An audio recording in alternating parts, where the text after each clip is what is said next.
Saudações a todos, sejam bem-vindos ao Palavra Diária. Vamos conversar sobre a carta de Judas. E que Judas seria esse, né? É importante dizer logo de cara. Não o Iscariotes, o traidor, mas o irmão de Tiago.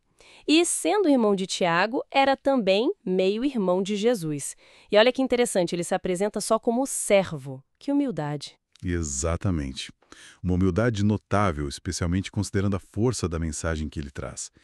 A carta é bem curtinha, mas, nossa, tem um peso, uma urgência. Ele até diz que queria escrever sobre outra coisa, a salvação que temos em comum, algo mais tranquilo, Sim, talvez. algo mais leve, né? Isso. Mas ele sentiu que precisava mudar tudo. Tinha um perigo ali, iminente, da comunidade, e ele teve que soar o alarme. E que alarme era esse? Qual o ponto central? Pelo que entendi, está lá no versículo 3, aquela chamada para batalhar pela fé. Uma fé que foi dada uma vez só, né? Isso mesmo. Batalhar diligentemente. A questão era defender a verdade do evangelho contra distorções que estavam vindo de dentro. Judas fala desses homens ímpios, sabe? Que entraram quietinhos, dissimulados mesmo. Gente que escondia a real intenção. E qual era a intenção? O que eles faziam de tão perigoso? Basicamente, eles pegavam a graça de Deus e, tipo assim, transformavam em desculpa para viver de qualquer jeito para a imoralidade. E o pior, negavam a autoridade de Jesus, nosso único mestre e Senhor. Nossa, que coisa séria! Entrar escondido e perverter tudo por dentro. E como o pessoal podia identificar essa gente? Judas deu umas dicas? Deu sim, e bem claras. Ele descreveu o comportamento deles, né? Rejeitavam a autoridade, difamavam coisas que nem entendiam direito, agiam por instinto, que nem ele usa a palavra brutos. Brutos sem razão. Pesado. Pois é, eram murmuradores, sabe? Gente que reclama de tudo, nunca está satisfeita. Seguiam os próprios desejos egoístas. E bajuladores, elogiavam os outros só para tirar vantagem. E as figuras de linguagem que ele usa são muito vívidas. Rocha submersa. Sim, um perigo oculto, né? Ali nas reuniões da igreja, um perigo escondido que podia causar naufrágio espiritual. Pastores que só cuidam de si mesmos. Nuvens sem água. Exato. Prometem muito, mas não entregam nada. Árvores de outono sem fruto, 2 vezes mortas, arrancadas pela raiz. Quer dizer, totalmente inúteis e condenadas. Ondas bravias do mar espumando as próprias sujidades. Estrelas errantes. Isso, estrelas sem rumo, que só levam para o breu, para a escuridão eterna. São metáforas, assim, impactantes para mostrar a falsidade, o perigo e o destino terrível deles. Judas não queria que ninguém subestimasse a ameaça. E para reforçar que Deus não deixa isso passar batido, ele puxa exemplos da história, né? Para mostrar que o juízo é certo. Com certeza. Ele faz questão de lembrar. Deus age. Deus é justo. Ele lembra dos israelitas. Foram salvos do Egito, mas por causa da incredulidade, muitos morreram no deserto. Não adiantou só sair do Egito. Verdade. E os anjos? Também. Anjos que não guardaram sua posição de honra, que se rebelaram, agora estão presos, aguardando o juízo. Ele até ecoa umas tradições conhecidas na época, tipo do livro de Enoque. Mas o foco é a rebelião e suas consequências. E claro, Sodoma e Gomorra, um exemplo fortíssimo. Fortíssimo. Cidades destruídas por fogo por causa da imoralidade sexual desenfreada. Um aviso bem claro contra a perversão.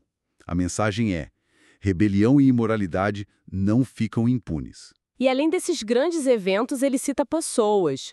Caim, Balaão, Coré. O que eles simbolizam ali? Bom, Caim é o exemplo do assassinato premeditado da família. Balaão, ele tenta corromper o mensageiro de Deus. E Coré é o exemplo da rebelião e suas consequências. São como padrões de pecado que esses falsos mestres estavam repetindo. Caim é a rebeldia que leva à inveja e violência. Balaão é a ganância, o amor ao dinheiro, que corrompe e ensina os outros a pecar. E Coré. Coré é a rebelião direta contra a autoridade que Deus estabeleceu, no caso, Moisés. Judas está dizendo, olha, o que essa gente está fazendo não é novo, e o fim é o mesmo, juízo. Até a história da disputa pelo corpo de Moisés entra, né? Mas de um jeito curioso. Sim, não é para focar nos detalhes do que aconteceu ali, que é até meio misterioso, mas Judas usa para contrastar.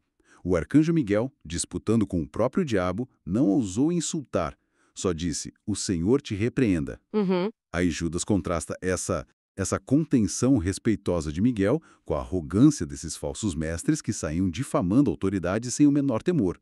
E ainda cita a profecia de Enoque, né? Sim, o sétimo depois de Adão. Isso, falando da vinda do Senhor com milhares de seus santos para julgar as obras e as palavras duras dos ímpios, ou seja, tudo é registrado. Bom, o cenário é bem sombrio, a ameaça real. Diante disso tudo, qual a orientação de Judas para os crentes? O que eles deveriam fazer? A orientação é bem prática, bem direta. Primeiro, lembrem do que os apóstolos já tinham avisado. Iam surgir escarnecedores nos últimos tempos. Gente zombadora. Isso não devia pegar ninguém de surpresa. Ok, lembrado o aviso. E depois? Depois, foco na vida espiritual, pessoal e comunitária. Edifiquem-se. Construam a vida sobre a fé santíssima, o fundamento sólido do Evangelho. Orem no Espírito Santo. Busquem essa conexão profunda com Deus. Manter-se no amor de Deus. Exato. Permaneçam nesse amor.